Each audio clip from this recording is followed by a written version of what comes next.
Human mind, because it wants to fix one thing, it invents too many things. Because one fundamental ingredient is missing. Instead of getting to it, it tries to invent so many things. Various types of moralities, various ideas of virtue and sin. All these things have been invented by human mind just to fill that one slot which has not been filled, that is, to be in connection with the divine which is throbbing within us. Because that one thing is missing, we are trying to make it up with so many things. What is virtue, what is sin? If you go about debating, I'm sure each individual have his own sense of what is virtue and what is sin. Of course, according to his convenience. No?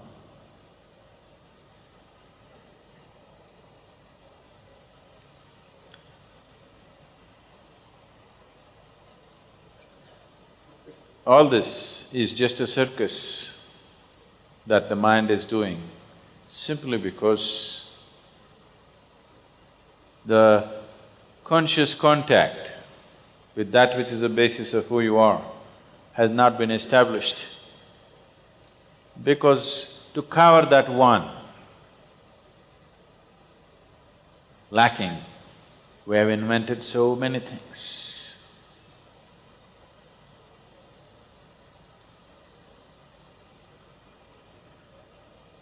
On a Sunday morning, in a Sunday school, the Sunday school teacher was very enthusiastic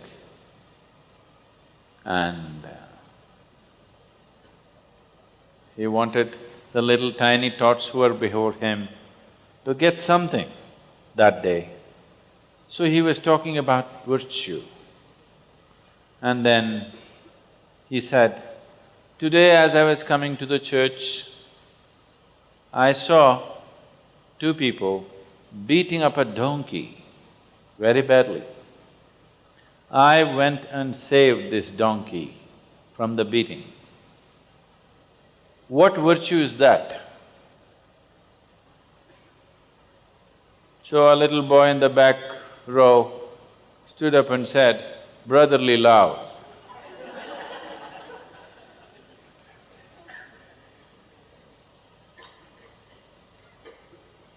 So your ideas of virtue can always be twisted and turned in so many different ways from generation to generation. Ideas of morality, ideas of virtue and sin are twisting and turning, isn't it? Whichever way it's convenient for today, accordingly we'll twist it. And always there's a debate as to which is virtue and which is sin. From society to society, from generation to generation, from individual to individual. Within the house, if there are four people have four different standards of virtue, isn't it so? No? All this is just a cover-up job. Being moralistic means, to be in morality means you are in pretension of spirituality. What should have naturally occurred, you are trying to act it out. If you were a flower that blossomed, fragrance would naturally come. Because you're a plastic flower, now you are trying to spray. You spray today, in an hour's time, again it's gone. Morality is a big circus. With great difficulty, people are being moral, isn't it? No? With great difficulty.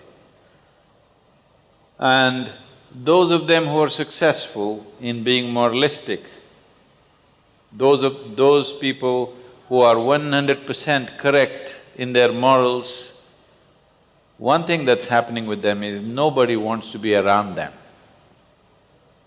They don't mind being around somebody who is immoral. but they want somebody lively, isn't it?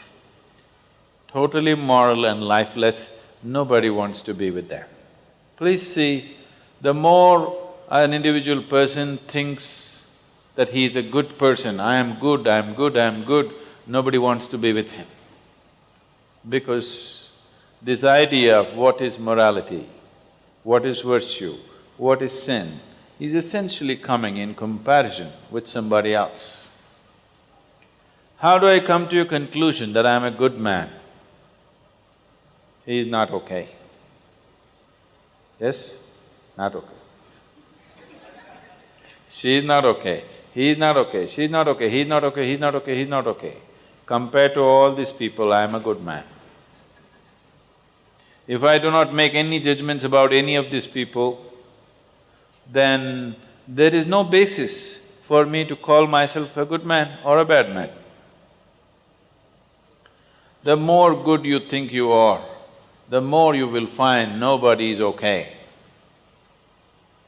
Have you noticed this? People who think they are very good, in their eyes nobody is okay. If nobody is okay, it's not a question of virtue, it is a question of madness. The first sign of psychological disorder is you start thinking nobody is okay. Do you know this? Even medically, the first sign of psychological disorder is you start thinking nobody is okay. Some American author said this, I forget his name. He said, everybody in the world is queer except you and me. You also seem to be little queer. So nobody is okay except you. If nobody is okay, it is a clear case of madness. It is not a question of morality or virtue. So virtue is not about practicing a certain morality. The greatest virtue is that you are in tune with life. You have become life. Am I not life? No. You become too much mind. You become too much emotion. You are not life. And when I say you become too much mind, the content of your mind is not yours. If you carefully watch your mind, you will see your father is sitting here, your mother is sitting there, your teacher here, your friend somewhere else, your enemy somewhere else. Just a whole crowd of people sitting inside and doing crazy things. Yes? When such a crowd of people are there is no question of consciousness. A crowd cannot be conscious, only an individual human being can be conscious.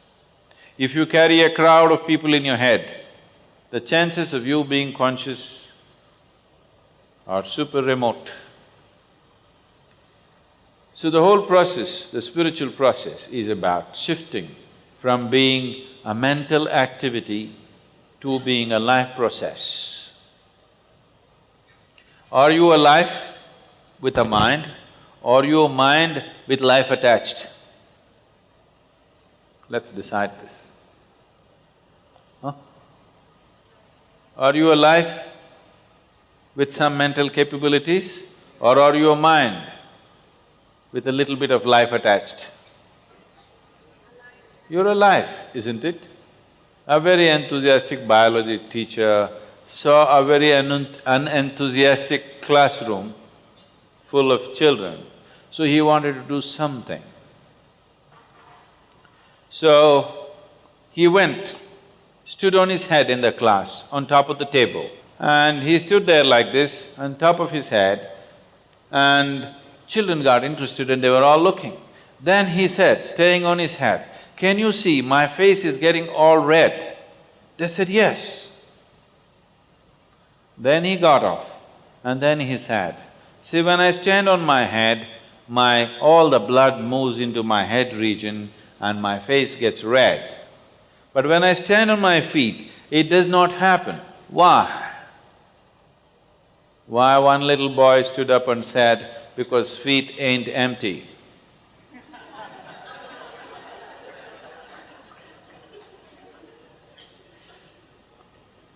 If you perceive things wrongly, upside down, you could be in deep trouble. I want you to understand, life can get poisoned simply because you have a wrong thought, or a wrong emotion, or a wrong idea, or a wrong philosophy for yourself. So how do you know a particular thought is wrong or right? How do you know a particular philosophy is wrong or right? You do not know. The only way to find out whether something is poisonous enough or not is to drink it and see. After that we will know, you will not know. Yes, we will know it works, you will not know. So what works and what doesn't work, if you find out like this, it's going to be very expensive.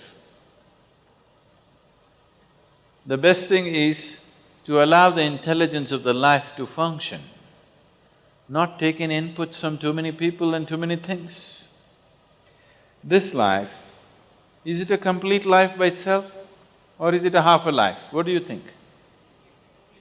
Huh? Is it a complete life? Is it a complete life? Yes. But all the priests, pundits, teachers believe it is not a complete life. They think they have to fix you. The moment a child is born, everybody is trying to tell him what is good and what is bad. Because somewhere they believe essentially all children are born bad. Or they believe Creator has made a mistake and they are going to fix it. You think Creator has made a mistake with you? You think Creator has made a mistake with you and you need to fix it? No. You just have to become the way He intended, that's all. If you allow this life to function just the way He intended, everything is fine with this. Now you've gotten twisted out as your society expects you, or your own some stupid philosophy that you gathered from somebody. Just to throb here as life. Oh, is it enough if I'm just here as life, I may become immoral, I may kill this person, I may rob this person, I may do harm to this person. Yes, if you sit here just as a body, it is very much possible. The moment you get hungry, you may pounce on the person next to you and start eating him or her. Possible. If you sit here just as a body, it is possible. If you sit here just as a mind, it is very much possible, depending upon what kind of content you have taken into your mind, accordingly you may do so many things. But if you sit here and reverberate as just life, the question of harming another life will never occur to you. Nobody has to tell you, do not harm, do not do this, do not do that. Only if you are here as a body or as a mind, then somebody has to tell you, don't pounce on somebody. If you are here as a piece of life, if you throb as life, you will see, you will not need any morality, you will not need any teaching, you will not any need virtuous input into you. If you sit here, you're perfectly fine. What this life has to do, you will anyway do. What it should not do, you will anyway not do. And if you reverberate as a piece of life, you will clearly know that your life is not individual, it is connected with everything in the universe. There is no way you can miss that point. Only if you're too engaged in your head or too involved in your body, you will be a separate happening.